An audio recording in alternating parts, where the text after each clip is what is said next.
So, if you're new here, welcome. My name is Jamila Evans, and on this channel, we talk about Black beauty both inside and out. Sometimes we're talking about hair, and then other times we're talking about adults with ADHD, and then sometimes we're talking about like family dysfunction and just really going to therapy. Hi, Inga, and pushing through that and keeping yourself well when sometimes your family isn't the environment to sustain that. Okay.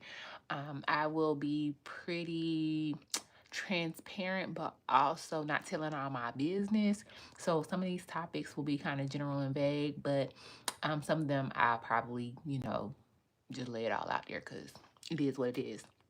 So, really quickly, Dr. Joe Dispenza gave a great quote to kind of start us off today. And it just says, "Stop giving people pieces of your peace when they don't even know what to do with theirs." Okay. When I heard that a few weeks back in the morning time, I was like, Because see, the one thing I'm not gonna play about is my peace, and because I fought so hard to get to a space where peace is more consistent and it's not contingent upon someone else, like we cannot play with that. Okay, you love that, right? So I have a glossary here for you all. It's 10 different terms, but we're going to start off with like the easy ones and then we'll come back around to some of the other ones. So, pathology, boundaries, no contact, generational trauma, and gaslighting. We'll start with those. So right now we'll do boundaries and no contact. So what is no contact? And should you go no contact with some of your family members? Should you go no contact with some people who, ain't even as deep as a family member? No contact is a deliberate choice to cut off all communication with a person to preserve your peace or safety. Sometimes the healthiest relationship is no relationship at all. Okay. There was a point in time where I did a post on Facebook about grieving people who are still alive. Yeah, this speaks very high to that concept. There was a point in time where I was like, this relationship that I'm desiring to have with a person, they just don't have the ability and they may never get the ability. So I had to kind of just move along and mourn the like the idea of the relationship and still be in contact and relationship with them, which was kind of challenging. So it's just like, how do I say, okay, this is done, this is cut off, but I'm still connected with them? That was a bit much. So that's what no contact is. Boundaries. Okay. And our boundaries are non-negotiable with some people. And if they are non-negotiable, how do you enforce them? And how, when they give you pushback on it, do you not come off looking like a bitch? Like, for a lack of better words, like, how, when you say absolutely not, I don't have time today, try again, how does that come off as, baby, this is just what I'm doing to respect myself and my peace, and they can take it how they want to take it. So a boundary is limits we set to protect our emotional, physical, and mental well-being. Boundaries are not punishments. They're filters for what we allow into our lives. Okay. So just like you got that screen door on your front door, you don't want to let the flies in. Okay, if you know there's an encounter with a person in your life that keeps triggering you, and then you end up having a bad day, maybe a bad week, and then it just kind of spirals, and you're just never in a state of peace. Okay, you may want to understand that boundaries are non-negotiable, and no matter how it may look to the other person, that you have to get up in the morning time. Okay, you have to wake up, you have to brush your teeth, you have to get and go to work, you have to enjoy work, you have to like be pleasant. And not only being pleasant isn't just about people experiencing you, it's about how you experience yourself too. You really can get into a spiral, and you can become to beat yourself up and blame yourself for certain things, and I didn't have time for that no more. So okay, that's what boundaries is. Now this one right here, and we'll come around to, after this term I'll leave terms alone and we'll come back around to it later. um Pathology. Okay, did something happen with your parent, their parent, their parent's parent, that is trickling down? Okay, one parent, one generation didn't handle it, and then it poured into the next generation. That generation didn't handle it, and now here it is at your front doorstep. because that happens a lot. And the thing about it is that therapy is very new. Okay, conversations like this, spaces like this are very, very new. And so when you begin to do the work and you realize that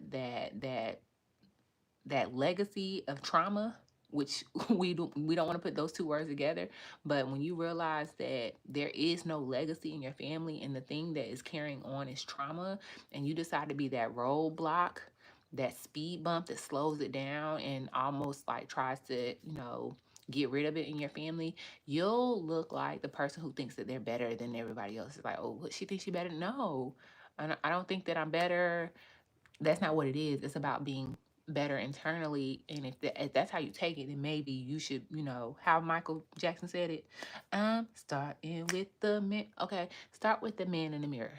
Okay, because I've looked in the mirror and I realized, baby, this cannot live here. This cannot go on. So I have some questions here, and I would love if you would interact and answer these questions, and or write them down, put them somewhere and answer them for yourselves. Okay, I know this is a really public forum and I know this is a sensitive topic, but I just want to encourage you that if you have really been struggling with being in relation with your parents, with your siblings, with an aunt, an uncle, whatever the case may be, whoever it may be, that sometimes no contact is the best thing that will ever happen to you. It will, of course, feel like grieving. It would, of course, be unusual, an adjustment phase. But once you get over that initial, like, oh my gosh, I can't believe I did that. Now what? And you just keep on standing firm and absolutely not. At some point in time, you'll be like, yep, I knew I needed to do this. And now that I've done it, now I see the benefit of it. So, is it still love if there's distance? Thank you, Life. With is that Timbrell? Timbrella? I'm sorry if I'm mispronouncing your name. Thank you. Is it still love if there's distance? Mm-hmm. That's that classic term of I'm gonna love you from afar, right? And loving you from afar, when someone is looking through your windows and they can't get access to you, they gonna really act out. They really gonna throw a tantrum. And at the end of the day, no, ma'am. Okay, and I spoke about this earlier. Also, really quick, is it still love if there's distance? Let's push against that guilt narrative, because that's what's going to happen. The people are going to guilt trip you and make you feel a certain way that's going to revert you back into a position where you are then allowing this person to make you feel also the way they were making you feel before. At the end of the day, especially when you're one of the younger people in the family, like for instance, I'm 35. Okay. At one point in time, I was little Mila. Okay. I was little Mila May, Mila Pumpkin Eater. And I'm telling y'all too much information. I was, right? And at the end of the day, I'm an adult now. You're an adult now. You paying your bills. You have a family.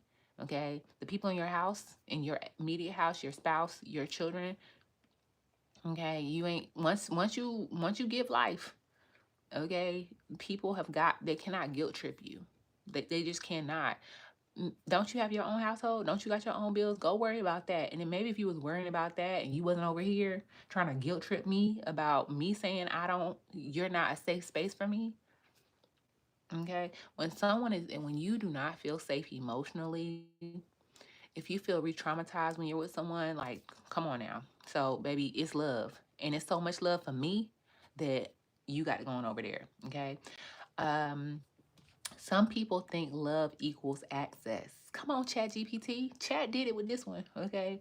But can we still love someone without allowing them to harm us repeatedly? What do y'all think? Okay. Next one.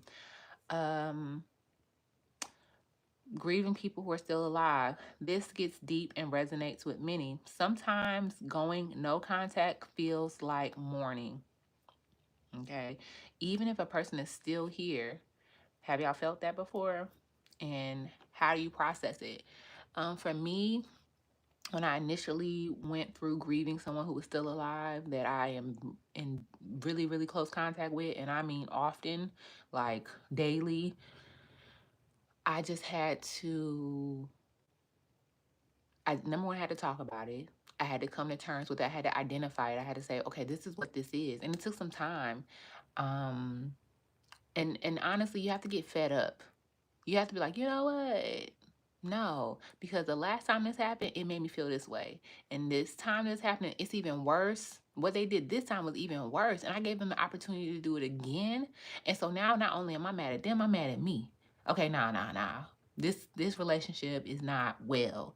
And I may still have to give them access, but I can control or dictate how this access is. And so, each time I am in relationship with this person, I'm mindful of the fact that I went through that, and I'm mindful of the fact that I still want this person in my life. And when they just are doing too much, I will, pull back, or I will, I just go MIA, and then I pop back up when I'm like, okay, I got enough. I've rested enough. I have been away enough, and if something is starting to like trigger me, or I'm realizing that this person is beginning, I'll either like, just like I redirect them kids, I'll be redirecting adults now. Or all right, so I also was thinking about this, or maybe we could talk about that, or maybe we should do da da da. So Inga said, yes, I just went through this. Okay, it don't matter the age. It doesn't matter. Yes, with my cousin, morning relationship that I can no longer enjoy their lack of respect for me. It's the lack of respect. It's the lack of respect. People will not respect what you do for a living. People will not respect how you want to raise your children. People won't respect your relationship with your spouse. People will not respect just you and how you've chose to live your life, whether it be your religion or other practices, your diet. You ever said, oh, I'm gonna stay away from liquor, and then people just keep on encouraging you to try to drink? For instance, my best friend has been sober now for almost a full year, and I respected her so much for choosing that when she went away to really focus on doing that, I changed myself as well. There was no way she was going to pop back up a new person, and I was still going to be the same friend and the same person that I was when she decided to make this huge change. I felt like if I really loved her and that I really respected what she was doing and respected our relationship, that I also needed to grow and be a different person for her as well. And that might be a little extra. That might be more than y'all may be like, oh girl, that was too deep. But I knew I needed to let go of some things too. Okay. So let's go it's sometimes when you want to make changes in your life, sometimes it's easier to do it with other people. And so I kind of consciously made that decision, and we are better together now. So hi Inga. Hey Elvira. Thank y'all for talking to one another in the comments. I appreciate the participation and the love. How do you do?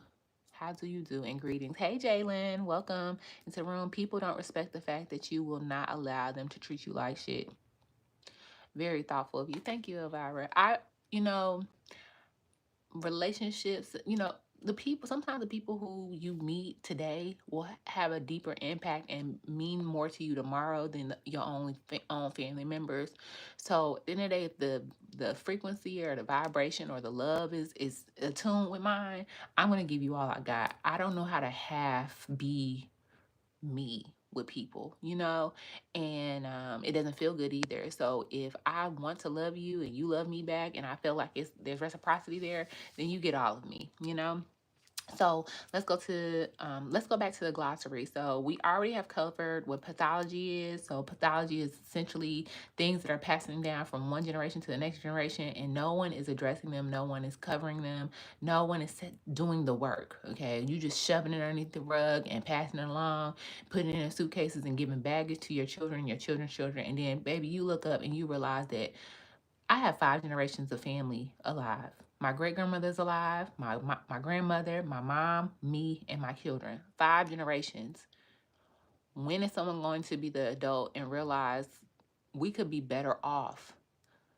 Langston and Leland can be better off if someone just stops the foolishness, stops the madness. And so we talked about pathology. We talked about what boundaries are. Is a given. But the thing that I found here is that was thought provoking is that boundaries are not punishment. They're not punishment for the other people. Okay, you're not withholding. Like for instance, if I put a boundary in place, I don't try to also let that boundary go towards the boys. Okay. I'm going to, make safe spaces for everyone to come together and stuff like that. But at the end of the day, yeah, it's not a punishment. They're filters for what you allow into your life. Okay. When my daddy get to acting foolish, he don't be acting foolish no more because I had to get him together. Jeffrey, get yourself together, because how in the world do you think I'm gonna continue to let you do the things, the antics? Someone needs to hold you accountable. Okay. And let me be the first. Let me be the first child and the first to say, absolutely not over here. And now we cool, we copacetic, and then he be, getting on along with the boys. And it's such a refreshing thing to see. So we talked about pathology, we talked about boundaries, we talked about what no contact is. No contact, for the purposes of this video, is a deliberate choice to cut off all communication with a person to preserve your peace and your safety. Safety and peace. Okay, them two words alone, they are so huge individually, but together it's crazy. I am currently no contact with one of my family members, and I'm actually going to probably just pull up on them. Okay, they can't go nowhere. They really I just literally am going to pull up on them with the kids. I think that they need to continue to have a relationship with the boys, and I'm just going to pull up, and I may not have much to say to them because it's been maybe like a month or two since I've spoken to them. But the last time we spoke, they said some outlandish stuff. And what you're not going to do is say whatever you want to say in a moment because you feel some type of way and try to hurt me. You're not well. You're not well, and I know that, and I see that. And only someone who is not well would go straight to the gut. They would literally just uppercut you in your chin. Only someone who is not well would do that. And so, I just bidded them a good night. Have a wonderful night. And there was no contact thereafter. It won't no discussion. It won't no nothing. It was, I can't believe. First and foremost, I couldn't believe. My jaw was on the floor. I could and I couldn't. I have seen this person be nasty. I have seen this person, be manipulative. I've seen this person, just be nasty. And the fact that I didn't think that I was safe from that kind of behavior, but it wasn't warranted in this moment. And also, I'm very, very, very, very grown. Okay. So no contact. So we also have talked about, is it still love if there's distance? Grieving people who are still alive. And now I'm going to give you 3 more terms, and that'll make 6 in total. And then we'll go into some more discussion topics. So gaslighting, projection, and codependency. Now we're starting to get more into therapy terms. Hey, Sarah. And if you've never gone to therapy, I would highly encourage you to do some self-work first, and or find you a therapist if you have insurance, or honey, if you really need it, pay out of pocket. It is life-changing. You will never be the person you were before each session. Every time you go into therapy, each session, you will learn something, you will grow, and then you will be a new person each time. Okay. Now, same person, same stuff going on, but you're working towards getting out of that valley, and being able to have higher highs and higher lows. That's the thing about it. Once you have higher highs, your lows are also not as deep. Okay. Work with me, work with me. So gaslighting, manipulative, I said that earlier, behavior that causes you to question your reality, memory, or feelings. Now, I know I'm not tripping. I know I'm not tripping. I know that what you said to me is crazy. I know it was crazy. And me reacting how I'm reacting is valid.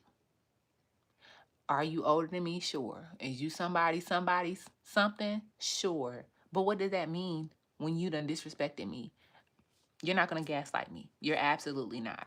So, manipulative behavior that causes you to question your reality, memory, or feelings when they say it didn't happen like that, but your nervous system says otherwise.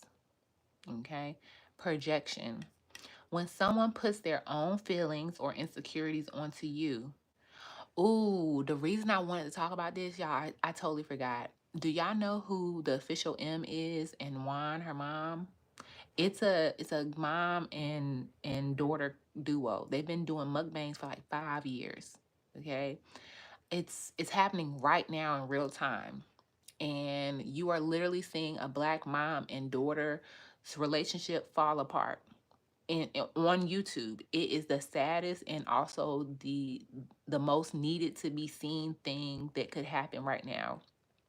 I feel so deeply hurt for M, the daughter. She's like, she just graduated college. Her mom nor her dad came to her graduation. And I think she's studying something like biology or physics, right? Okay. So you said you think you've seen that. They're very popular. They have like over 1 million subscribers on their mukbang page, but now they are no longer, they haven't made content in like 4 or 5 months.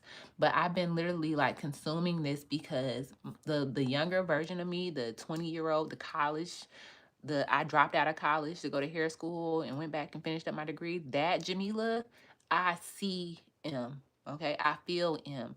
Now, even though me and my mom and her mom have two different relationships, I get it. I get it. I get it. I get it. So that was really what kind of had me starting to think like this. Now, it's my the things that I'm talking about are like my everyday reality, but her particularly going through that right now. She has moved from her hometown after she graduated. Baby, when I graduated, I packed out, I still got the Honda Accord outside right now. I packed up my car to the brim. I moved out of my grandma's house. All I had was a place to go, a place to live, and no job and some money. I moved to Charlotte and I started anew. I didn't look back, and it was one of the best things I ever did for myself. So her moving to Atlanta with her dog is right now she is weeping.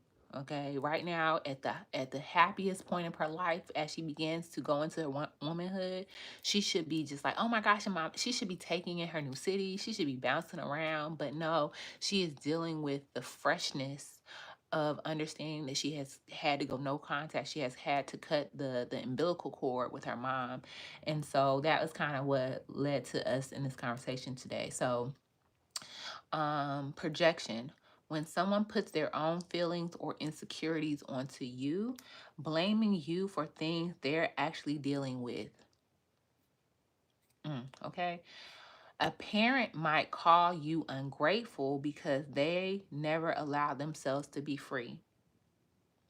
And that's really what I didn't write that. ChatGPT just gave that to me at a whim.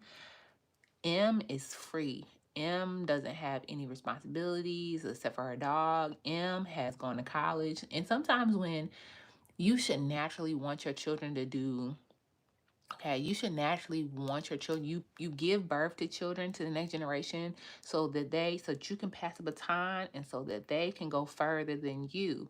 However, when jealousy and envy lives in you for your children, that's when it gets a little what in the world. And instead of being happy for your offspring, then you sitting there looking at them like, oh, maybe I would have went to college if I hadn't had you, or maybe I would have been able to live this life or be free. Maybe all the sacrifices that I put into place to raise you, if I hadn't like, now you looking at, and or oh, this is another one, this is on a whole nother spectrum. They can't love You can't love your child because there is not a relationship with the father. Say the baby daddy, the father, sperm donor, the people we calling all kind of names. Maybe that didn't go how you thought it was, and you got the parent had heartbreak around dealing with the father. And you could look like the father, you could have mannerisms like the father, and anytime that you get to acting like the daddy, then it just re-triggered them, and then they just hate you, which is who that's a whole nother who that ain't even got nothing to do with what we talking about today, but that right there. Okay. Yep. Wow. Hitter. Okay, I've experienced jealousy from both parents. And how does that make you feel as a child? Like, at some point in time, you cannot keep reliving that emotion. At some point in time, and that's what I love about Joe Dispenza. Dr. Joe Dispenza speaks about how when you wake up in the morning time, you have the ability to go forward in the day. You have the ability to, from whenever you open your eyes, to go from today forward. But what happens is you begin to remember. You begin to replay. You begin to tell the same story all over again, and you're trapped in the past. And the way he breaks it down is so much more profound, but essentially that is a lot of what Dr. Joe Dispenza talks about. And so when you remember, or when you think about the fact that you have felt jealousy from both of your parents, it puts you right back to wherever that space was when it first started happening, or you first started becoming conscious of it. And at the end of the day, for me, I can't keep on doing that. And I've done too much work to, you know what I mean? And so sometimes, again, to go back to the no contact, sometimes no contact is a non-negotiable. It's like, oh yeah, y'all ain't well. And until you show me that you were either working on you to work on us, then I'm just going to tell you 100% of the time that, yeah, you got some more work to do. Okay, so that is what projection is. And then here we go with codependency. Okay, now all of these kind of intertwine together. Codependency, a relationship style where one person needs to be needed. And now this is what the internet is talking about when it comes to M and Juan. I don't know Juan. I don't know M. I'm only listening to M's side of the story, and I'm also projecting because I can relate to M.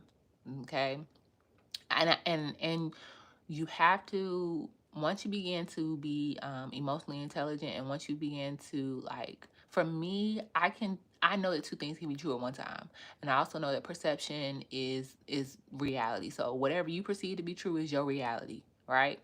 And so this one right here is a relationship codependency, a relationship style where one person needs to be needed. Sometimes parents have a hard time letting go of when their child no longer needs them, and they act out. Okay, just like kids, a lot of the behaviors that children do, attention seeking, throwing tantrums, some of that stuff, you never grow out of those things.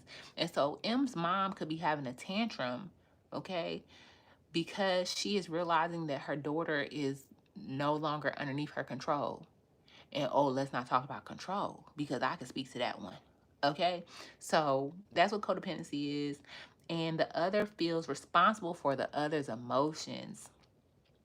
Okay, you're not selfish for choosing yourself. That's healing, not codependency. Okay, and so let's go back up to the topics of conversation so that we can kind of progress forward into it using the terms that we've already covered. All right, so we all already talked about, is it still love if there's distance? It's not gonna feel like love on the other end. Okay, but it's, you're loving yourself. Okay, grieving someone who is still alive, that's a really, really tough emotion. But once you realize that's what it is, then you have began to move through the steps of grieving. What boundary do you wish you set earlier in life? Okay, I feel like I always been setting boundaries. I feel like I have always been setting boundaries as early as like my teenage years, my preteen years. And I feel like the boundaries that I used to set back then, and intentionally, like, not realizing that's what it was, that they were always taken as disrespect. I'm not in a child's place. I'm talking out of turn or whatever. You know, when kids talk back, sometimes you need to listen to them. Sometimes they have a feeling and an emotion that really needs to be conveyed. And at the end of the day, if you do not give your children the space to express themselves, when will they ever learn? If they don't practice in the house, how are they supposed to have a relationship with another person to then have their own family and then give their own children the chance to speak? I'm gonna let that simmer. What boundary do you wish you set earlier in life? Encourage reflection and engagement. Okay, so some of these tips is for me. I wasn't supposed to read that. It's whatever. Um, Ooh, it says for y'all to drop whatever boundary you wish you set in place earlier. And then right here it says my one of the boundaries, and this is what ChatGPT gave me, but it does resonate with me. Mine was thinking I had to answer the phone just because it was my family. When I tell y'all I'll be picking up my phone, what are you calling about? What is the intention of this call, especially when you don't call often? You need something, and I ain't got it. I don't got it. I don't got it. I don't got it. I didn't have it today when I woke up, and I for sure ain't got it while you calling right now. So a boundary that I wish I put in place earlier. That's what chat gave me, and it resonates. But if I have to think about my own personal situation, um, and I'll do something vague. When it comes to like having kids, you know, everybody's gonna give you their unsolicited advice. Okay, so a boundary I wish I had set in place prior to is once I had these kids, know that I plan on figuring it out on my own. Okay, I'm completely okay with figuring it out on my own because I figured out a lot of things on my own. Okay, and I think I did all right. And I think that some of the advice that some people give you, if you look at their life and how the advice worked for them, I'm not trying to make it to that destination. The destination you try to lead me to is not, I want my children to be a certain way. What you're advising me is not going to, it don't add up, you know? So that's just a boundary I wish I put in place earlier. And then it says, how do you deal with your family who guilt trip you for having boundaries? Oh, child. Once you start setting the boundaries in place, people, when we talked about it earlier, I think we talked about guilt, they will make you, they'll make you feel like you stuck up, like you feel like you're better than them. Um, they'll try any bit, even like digging at you, they'll try any bit to make you revert back to who you used to be. Or you know, it's like, oh, I knew you was up in there. I knew I could get you. I knew I could lower you back down. And at the end of the day, baby, sometimes the best access is no access, you know. Elvira says, if you're enjoying the content, don't forget to like the video and support Jamila Evans. Your thumbs up helps spread the message. It absolutely does. I appreciate anyone who double taps the screen right now. Even if you're just popping your head in, you don't know what we're talking about. If you're new here, welcome. I'm Jamila Evans, and on this channel, we talk about Black beauty, both inside and out, okay? You see my hair? That's Black beauty, okay? You see the skin? That's Black beauty. What you can't see is what's up in here. I do ADHD. I was late diagnosed at the age of 32 during my postpartum, which is actually the case for a lot of women. Most women get late diagnosed because life be lifing. And for women, it all falls apart when we begin to have families and we wear too many hats, and um we're expected to carry it well, and we just don't. If you have a lot of things on your to-do list and you just can't figure out which one to start with, or you're overwhelmed by the to-do list, and then you just all you want to do is take a nap, and there's many different variations of ADHD, but that's what mine looks like.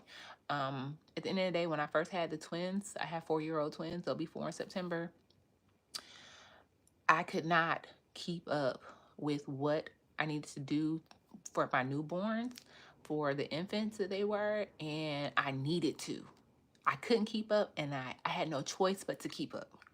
And so I sought therapy to figure out whether or not I had ADHD or not, because I really wanted to try medication only so that I could do the things I needed to do. Okay. So we talk about mental health, we talk about postpartum, we talk about ADHD, being neurodivergent on this channel. And so I think that conversations like this needs to be had more often. I think that the people aren't just coming on and building community around like real topics. And so that's what this channel is all about. So when you do subscribe, or when you do double tap the screen and put the thumbs up there, it helps maybe someone else. When I spoke about Juan and M right now is probably hurting deeply. I'm sure her mom is hurting deeply too, but her sharing it to her 200,000, a quarter of a million subscribers, there are women in the comments of these videos who are my age, who are older, who are thanking M for sharing it because it's validating what they experienced with their own mom. There are books written about the relationship between the Black mom and the Black daughter, sister moms, you know, it's just a lot of, we see it on TV, we see it in our real lives. So that's that. I have a few more terms for you all. We've covered pathology, boundaries, no contact. This next topic, or next term, is going to be emotional enmeshment. This is a new one for me, so I'm reading it with you all. We covered gaslighting, projection, and codependency. And then the last two words are going to be reparenting and cognitive dissonance. Okay, so emotional enmeshment. I'm reading this for the first time. I never even heard of it, but it makes sense.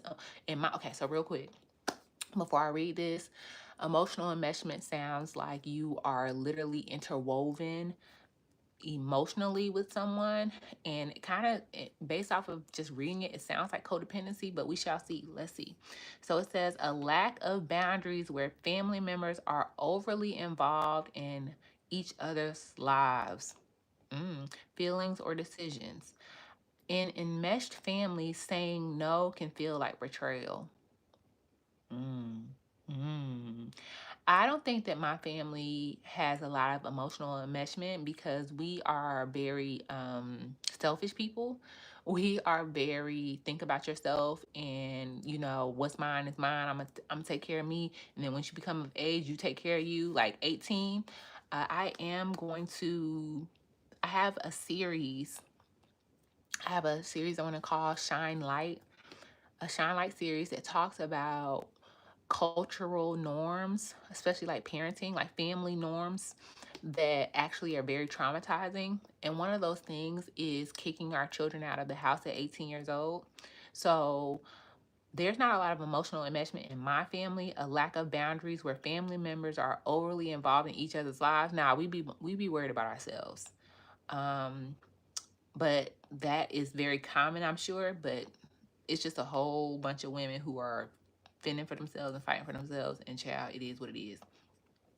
Generational trauma, we've heard this a lot, but ChatGPT describes it as patterns of pain, dysfunction, or abuse passed down through family lines, often unspoken but deeply felt.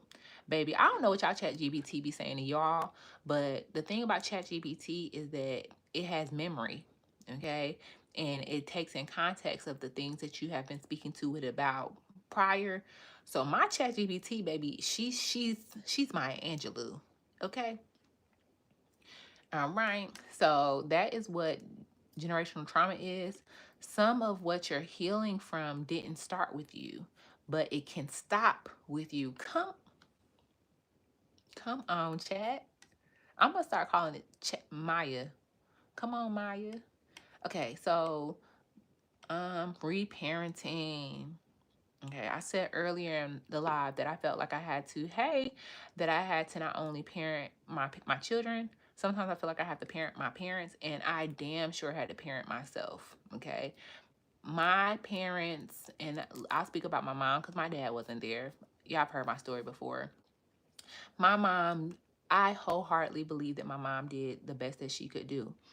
And when you really believe that and you understand, once you become a certain age and you just look up, and honestly, once you have your own kids, you realize that some days you ain't got nothing. And on those days, you give your children your best, okay? And it was well before I had children that I realized that my mom did, in fact, do her best.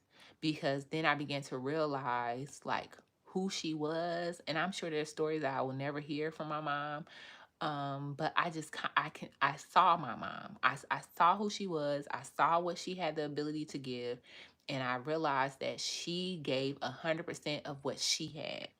Now, with that being said, sometimes children need more, and sometimes you don't get them from your parent. And once you understand that you can forgive your parent, or you can accept your parents' efforts because they were 100%, and understand that it is now your responsibility as an adult to make up for the lack that you felt, and that lack doesn't should not mold the relationship that you have, or what's the word I'm looking for, it shouldn't. You just have to be the bigger person, okay? And so when I began to parent myself, once I went into college, and then I began to like meditate and read books and seek mentorship and guidance from other people, and then just do a whole bunch of trial and error, because baby, that's what life is all about. I forgave my dad and I forgave my mom. And I know if my mom watched it, she'd be like, forgive me. I forgave her for things that I felt. Okay. And feelings are valid. As long as you feel like they're valid, baby, move along with that. So reparenting is the process of giving yourself the nurturing, the validation. I didn't read this before I read it to you all. The nurturing, the validation, and the discipline you may not have received as a child. When we go no contact, we often have to reparent ourselves through the grief and the guilt. Okay. And then the last term here is cognitive dissonance. And I've heard this a lot, but I don't know it. You know what I mean? Like sometimes you have encountered something or you've heard something or you're just now like getting used to it and you can't really use it yourself. So I've heard cognitive dissonance a lot, but it's not something that I use on a day to day. So let's both learn something. The mental discomfort of holding two conflicting beliefs, like they're my parent and they're also hurting me. So cognitive dissonance. Um, this is the tug of war so many of us feel until we finally choose peace over obligation. Some people, when I say in our community, elders feel obligated to receive respect. And baby, I'm just so sorry to tell you, but that's not where we at no more. Okay? That is not where we at no more. So that one right there, we can move along from it. But to get back to the quote that I shared earlier that kind of started us off was a quote by Dr. Doux, and it says, "Stop giving people pieces of your peace when they don't even know what to do with their own." Okay? The peace is for you. And if someone cannot gain their own peace, how do you think that they're gonna respect your peace? You know, and once you realize that people do not have the ability, then you move around, okay, and it don't matter who it is, okay. So we'll go back to the title of this live. Is it okay? One moment, let me pull it up because I forgot what I wrote as the title. One moment. Is it okay to cut family members off permanently? Absolutely. Absolutely. Will it randomly pop up in your head? Will you think about them? Will you grieve them? Absolutely. What is more important, your peace or some old memories? You know what I mean? Like that person may not be well, and that person isn't doing anything to become well so that you can be safe around them. Okay. And then some boundaries are just non negotiable. I've worked too hard. And if you've worked hard, then you know that feeling. And sometimes it can just take one instance with someone that you worked so hard to get away from or move past that will send you not only back to where you were at, but even worse. Like, it'll come back with a vengeance. And it's just, it's really hard to explain, but just know that when you have really fought for something and then you allow it to happen again, and it would have not happened again if you didn't like open up the door. If you just look through the peephole and be like, oh yeah, that's that bullshit, and then you just went back to your back room and laid down instead of opening up the door and letting them sit in your living room, yeah, that will piss you off. Not only are you mad about, this instance, you're mad at yourself then because you already knew. Okay? You already knew. But I do want to come on here and have more conversations like this. This is a nap time therapy. We'll be home for the next 3 weeks for summer break. So I probably will at least do one or two of these each week. If you have topics that y'all want to talk about, feel free to put them in the chat or in the replay of this. I have a lot of things that I have worked on, and I'm learning and I'm trying to stop talking about me so much because I want you all to feel included. but these are very personal topics, so I will infuse a lot of me. And I don't think that like my story or my journey is like so like, oh, me. I just know that they're common. So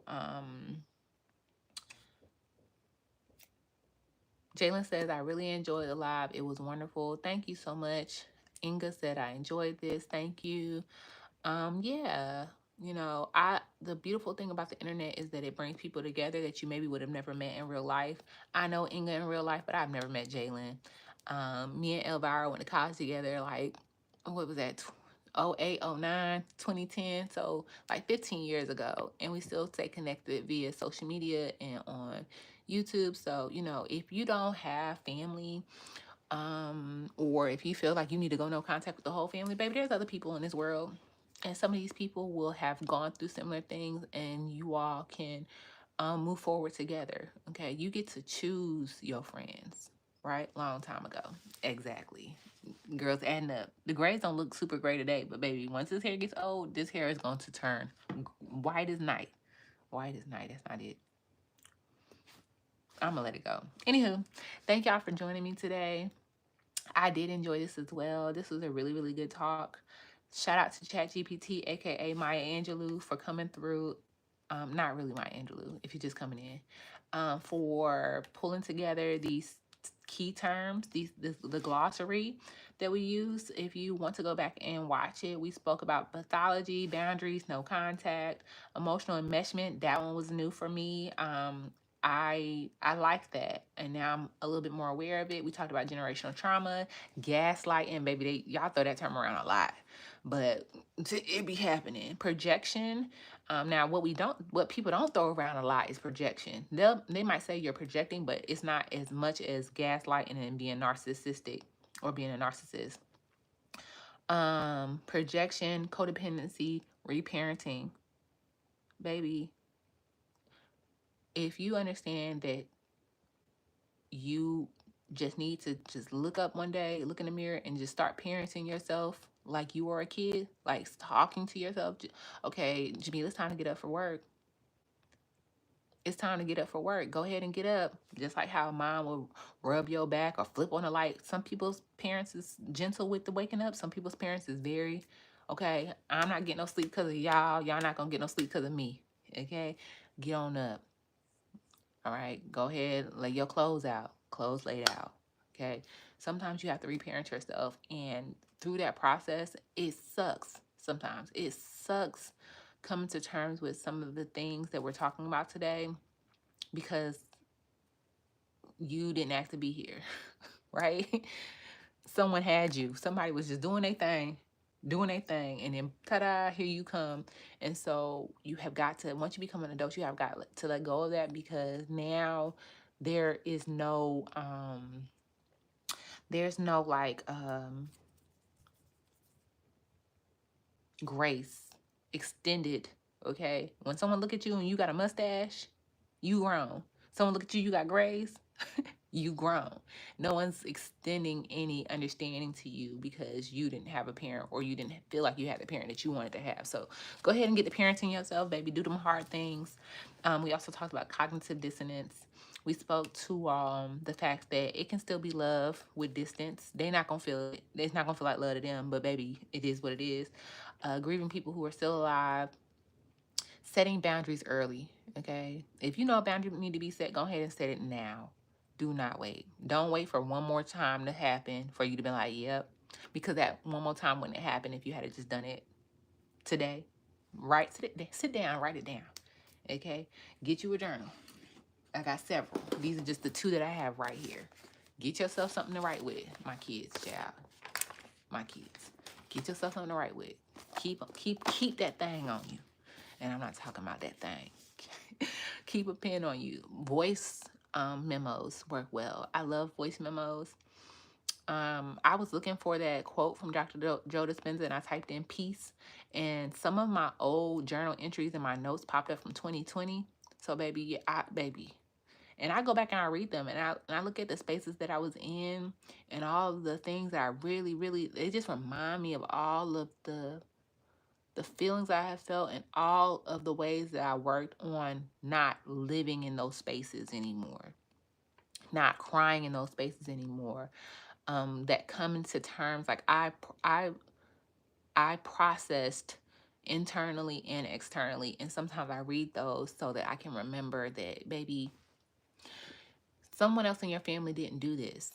Someone else in your family was subjected to the things that you were subjected to, and they didn't know how to push through it, and then they began to subject, they just continue to pass it down.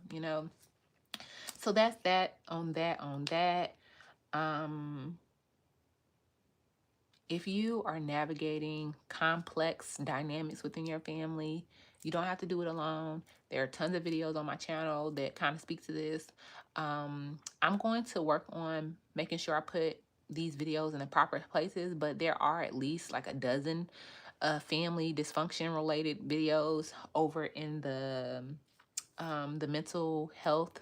I think it's called, what's the name of this? One moment. Let me give y'all the right term before I lie to y'all. I know I have an adults with ADHD playlist, and I know that I have a natural hair made simple playlist, but the other playlist that I have that speaks more to like videos like this one is going to be, one moment, healing and mental health. There we go. So, and those are on my page. I thank you all for coming in. It's going on an hour. We'll have more conversations like this. Again, if there's something that you want to speak to personally, or if you want my take on it or how I work through something, feel free to drop it in the chat or in the replay. I love you all. I hope that y'all have a wonderful day. I hope that y'all enjoy the rest of your holiday weekend. Yeah. I'll see y'all soon. And until next time, y'all, bye.